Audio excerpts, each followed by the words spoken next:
चलिए आगे बढ़ेंगे। केंद्रीय सड़क परिवहन मंत्री नितिन गडकरी ने कहा है कि अब हिमाचल में ऐसी सड़कें बनाई जाएंगी जो बाढ़ बारिश में भी तबाह नहीं होंगी। केंद्रीय मंत्री ने आज कुल्लू और मनाली में बाढ़ बारिश से हुई तबाही का जायजा लिया। जगह जगह गाड़ी से उतरकर उन्होंने तबाह हो चुकी सड़कों का हालचाल देखा।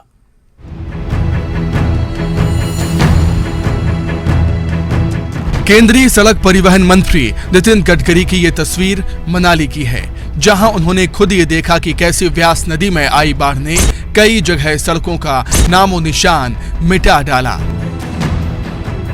केंद्रीय मंत्री दिल्ली से सीधे कुल्लू के भुंतर एयरपोर्ट पहुंचे थे, जहां से सीएम सुक्खू, पीडब्ल्यूडी मंत्री विक्रमादित्य सिंह और नेता प्रतिपक्ष जयराम ठाकुर के साथ सड़क मार्ग से मनाली के लिए रवाना हुए।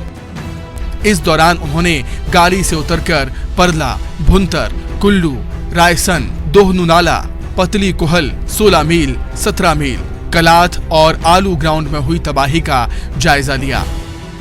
हाईवे और सड़कों का हाल देखने के बाद केंद्रीय मंत्री ने कहा कि नदी और सड़क किनारे निर्माण के चलते नुकसान ज्यादा हुआ, जिसे लेकर राज्य सरकार को नीति बनानी चाहिए। केंद्रीय मंत्री ने सबसे बड़ी बात यह कही कि अब हिमाचल में टेक्निकल टीम और आईआईटी की सलाह के बाद ऐसी सड़कें बनाई जाएंगी जो बड़ी से बड़ी आपदा भी झेल सकें। यहाँ के लोगों को भी और सरकार ने उसके लिए चिंता करनी चाहिए पराई जगह की।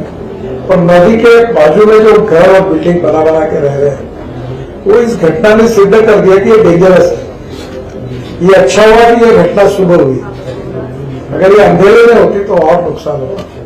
तो थोड़ा सा लोगों का भी सहयोग चाहिए। और मुख्यमंत्री जी ने एक निर्णय किया है कि नेशनल हाईवे जो 4 लेन है उसके आजू बाजू के लिए उन्होंने जो डेवलपमेंट होती है 100 मीटर की, उसके बारे में कुछ रिस्ट्रिक्शन की बात की है, वो भी उचित है।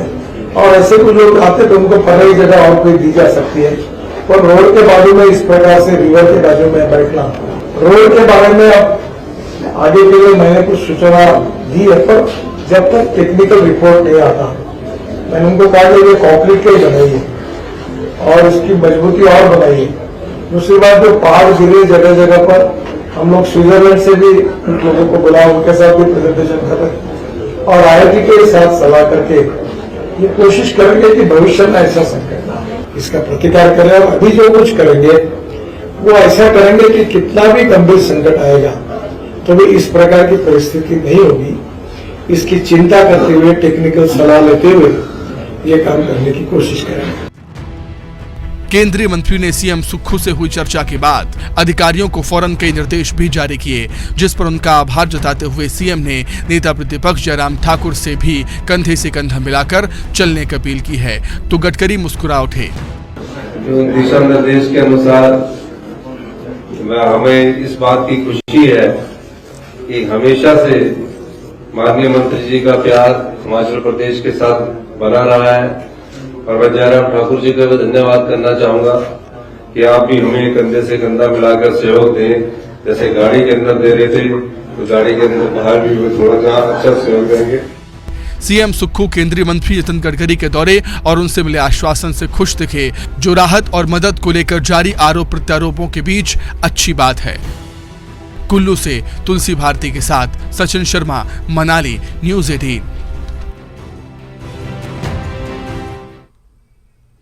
केंद्रीय मंत्री नितिन गडकरी से मुलाकात के बाद सीएम सुक्खू ने कहा कि केंद्रीय मंत्री ने सीआरएफ फंड में 100 करोड़ रुपए की बढ़ोतरी की बात की है और केंद्रीय मंत्री ने बिजली महादेव के टेंडर भी 15 अगस्त से पहले हो जाने का भरोसा दिया है। जी से मेरी विस्तृत चर्चा हुई है। हमने कहा कि जो सीआरएफ में हमारे राज्य का शेयर है, सभी राज्यों को वो मिलता है, उसमें उन्होंने बढ़ोतरी की बात की है। क्योंकि जो सभी राज्यों को शेयर मिलता है उसमें कितने प्रतिशत की बढ़ोतरी होती है, वो उन्होंने कहा कि मैं 400 करोड़ 100 करोड़ रुपए की उन्होंने बढ़ोतरी बताई है। 300 करोड़ रुपए का तो सीआरएफ में हमारा शेयर था। और नेशनल हाईवे के लिए उन्होंने कहा कि हम 220 करोड़ रुपए जो डैमेज हुआ उसका देंगे, उसमें 80 करोड़ रुपया ओआर के लिए देंगे। मेरा ये प्रार्थना है कि हमें ये पैसे की तुरंत प्रभाव से जरूरत है। मैंने गडकरी जी से बिजली महादेव के प्रोजेक्ट को, जो सुंदर ठाकुर जी ने कहा था कि